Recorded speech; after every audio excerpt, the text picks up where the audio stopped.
tufan lagle duniyada ising ichaugi awabana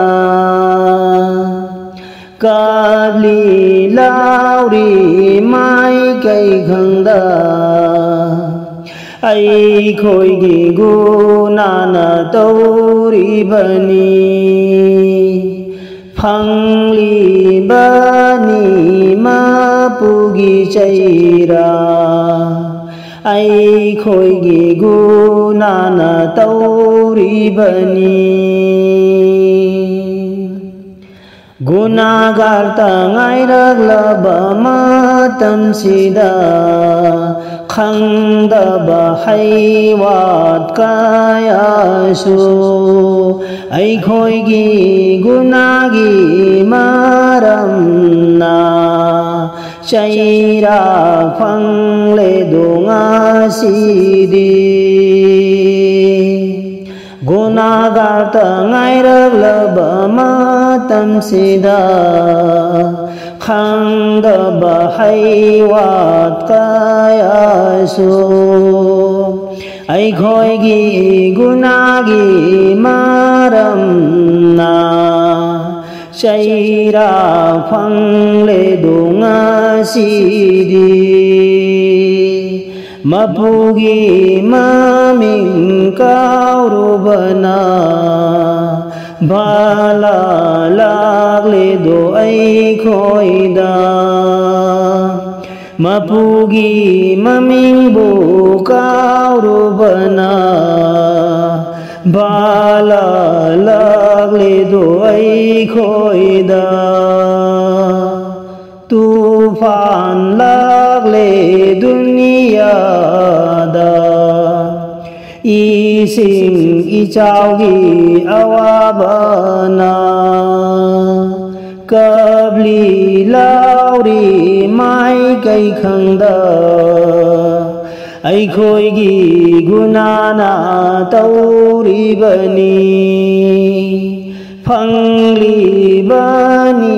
mapugi chaira ai khoi gi gunana tauri bani Allah gi ibadat taurasi toba gi jabani chalasi mapuda onsinduna hajarasida masjidagi henba sayrakta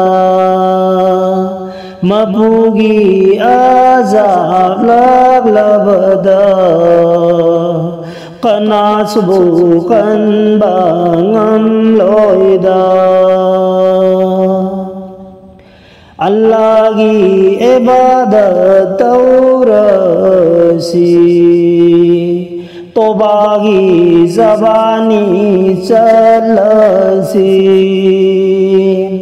mapuda unsinduna hajarasida masjidagi henba chairakta mapugi azab laglabada kanana sukan bangam loida mapugi azab laglabada kanana sukan bangam loida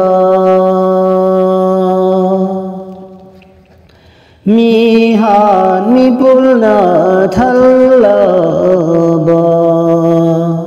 ngasigi matam asida haramgi kamai ngaktana mabuk thallaba bangda mihat mi punna thallaba ngasigi matam asida haramgi kamai ngaktana mabuk thalaba taibangda sumthokpa ngamdraba aikhoise bala kaya lakhigani